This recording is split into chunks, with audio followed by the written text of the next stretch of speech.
আসসালামু আলাইকুম। আজকে আমরা যেটা দেখব যে PHP তে এক্সপ্লোর ফাংশন কিভাবে কাজ করে। তো এক্সপ্লোর ফাংশনের যে সিনট্যাক্সটা, এই সিনট্যাক্সের মধ্যে ১ম এ আমরা কি পাই? যে সেপারেটর পাই, এরপরে আমরা কি পাই? স্ট্রিং পাই, এরপর আমরা কি? লিমিট পাই। তো এখন আমরা প্র্যাকটিক্যালি দেখব যে এটা কিভাবে। তো ১ম এ আমরা যে সেপারেটর আছে, তো আমরা এখানে স্পেস ব্যবহার করলাম।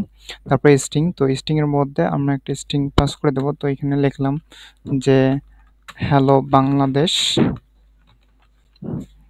এরপর আমরা এখানে আপাতত আরো কিছু লিখি যাতে আমরা লিমিটটা বোঝাতে পারি।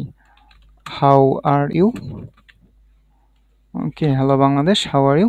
এখন আমি এখানে যদি লিমিট মনে করেন, এখানে আমি কি দিলাম? 2 দিলাম, অর্থাৎ আমাদের 2 ইনডেক্স পর্যন্ত এটা ব্যবহার হবে।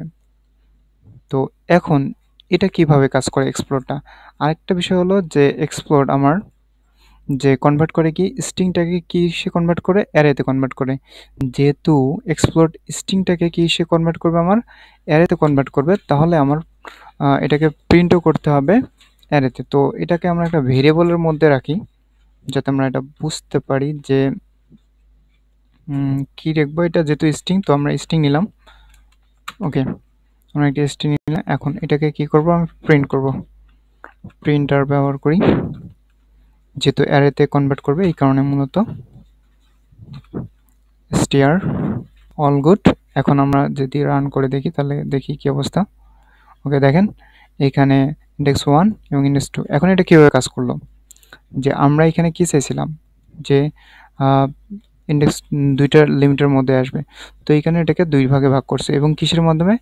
যে আমাদের যে স্পেসটা আছে এর মধ্যে। আমরা যদি এখানে লিমিটটা না দেই তাহলে হয়তো আপনার এই লিমিটের বিষয়টা বুঝতে পারেন। তো লিমিট ছাড়া এখন যদি আমি এটা রান করি তাহলে এখানে দেখেন প্রত্যেকটা জায়গায় যেখানে স্পেস পাইছে সেইখানে এটা কিন্তু অ্যারে আকারে, অর্থাৎ তার ইন্ডেক্সটা নিয়ে নিয়েছে। দেখেন প্রথমে হ্যালোর জন্য নিয়েছে, এরপরে স্পেস পাইছে, পরবর্তীতে চলে গেছে বাংলাদেশ, এরপরে স্পেস পাইছে, পরবর্তীতে হাওয়ে চলে গেছে, দেন আর, তারপরে কি?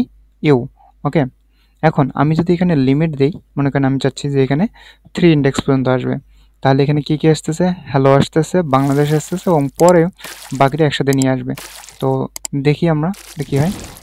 ওকে, যেটা বলা হয়েছিল যে হ্যালো, তারপর বাংলাদেশ এবং বাকিটা সম্পূর্ণটাই নিয়ে আসবে। ওকে, আরেকটা বিষয় সেটা হলো যদি আমরা মাইনাস এখানে দিই, যেমন মনে করেন -1, সেক্ষেত্রে দেখেন কি হয়। ওকে, এইখানে দেখেন শেষে যে ইউটা আছে, হুম, অর্থাৎ ইন্ডেক্সের ক্ষেত্রে এটাকে কিন্তু বাদ দেবে এক্সপ্লোরের ক্ষেত্রে, যদি আমরা এটা ঋণাত্মক ব্যবহার করি। যদি আবার এখানে 2 দেই তাহলে কি কি বাদ দেবে? এই দিক থেকে, অর্থাৎ 1 2, অর্থাৎ -1 -2। তার মানে আমার হাউ পর্যন্ত এটা ব্যবহার হবে, অর্থাৎ হ্যালো বাংলাদেশ হাউ পর্যন্ত আমরা এখানে অ্যারেতে দেখতে পাবো। দেখি, ওকে দেখেন হাউ পর্যন্ত এখানে আমরা দেখতে পাচ্ছি। ওকে, এখন আমরা আরেকটা কাজ করব, সেটা হলো এক্সপ্লোরের যে বিপরীত ইমপ্লোড, সেটাকে ব্যবহার করব। এখন আমরা দেখব যে ইমপ্লোড কিভাবে কাজ করে। তো ইমপ্লোডের ক্ষেত্রে যে সিনট্যাক্স সেটা হলো যে প্রথমে আমরা কি নিব? যে সেপারেটর নেব, দেন আমরা অ্যারেটা নেব, এবং অর্থাৎ অ্যারে টু স্ট্রিং, অর্থাৎ পুরোটাই আমরা কিসের বিপরীত দেখতে পাচ্ছি? যে এক্সপ্লোরের পুরো বিপরীত কি? ইমপ্লোড। তো আসেন আমরা দেখি যে এটা কিভাবে এখন কাজ করে। তো আমরা এখানে প্রথমে একটা কি নিলাম? যে সেপারেটর নিলাম, স্পেস নিলাম। এখন আমার একটা অ্যারে নিতে হবে। তো আমি এখানে দিলাম মনে করেন $অ্যারে। তো এই অ্যারেটা আমরা একটু ক্রিয়েট করি উপরে, যে অ্যাজ এ ভেরিয়েবল হিসেবে আমরা এখানে একটা ক্রিয়েট করি, অ্যারে নিলাম এবং এইখানে আমরা অ্যারেটা ক্রিয়েট করি। ওকে, যেমন এখানে আমরা ক্রিয়েট করি 1, তারপর দেই 2, কমা দিলাম, আমি দিলাম 3, এরপর 4। এখন এখানে দেখেন যে এখানে কি অবস্থায় আছে, যেগুলো সবগুলো কি স্ট্রিং অবস্থায় আছে, 1 2 3 4, তাই না? তো প্রথমে আমরা এগুলো সবগুলোকে একসাথে দেখাতে চাই, যে 1 এর পরে 2 এবং 3 4 সবগুলো একসাথে আসবে এবং তাদের মাঝে কি আসবে? যে একটা স্পেস আসবে। তো এটাকেও আমরা একটা ভেরিয়েবলের মধ্যে রাখি, এখানেও দিলাম আউটপুট।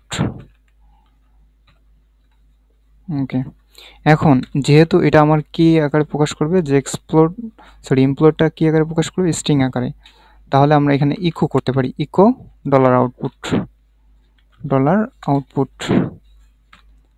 ওকে, তাহলে ইম্পোর্টটা আমার কি করে, তাহলে সবগুলো এক লাইনে আসবে এবং তাদের মাঝে কি থাকবে, একটা স্পেস থাকবে, তাই তো। তো আমরা এখন দেখি যেটা রান করে এটা কাজ করে কিনা। ওকে, দেখেন 1 2 3 4 একসাথে আসছে। ওকে, এখন আমি যদি এইখানে কিছু একটা ব্যবহার করতে চাই, যে আমি এখানে পাইপলাইনটা দিতে চাই, যেমন মনে করেন আমি এখানে পাইপলাইনটা ইউজ করলাম, তাহলে এখানে দেখবো যে প্রত্যেকটার মাঝে অর্থাৎ যেখানে স্পেস আছে ঠিক ওইখানেই আমার কি পাইপলাইন ব্যবহার হবে। দেখেন সব জায়গাতে কি একটা পাইপলাইন ব্যবহার করা যাচ্ছে।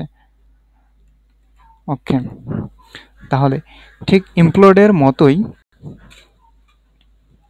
জয়েনও কাজ করে। তো আমরা জয়েনের ক্ষেত্রেও আমরা এটা ব্যবহার করতে পারি, জয়েন। ওকে, এখন যদি আমি এটা রান করি তাহলে দেখেন সেম। যদি আমি এখানে আরও অ্যাড করি, যেমন এখানে অ্যাড করলাম আরেকটা স্ট্রিং, সেটা হলো 5।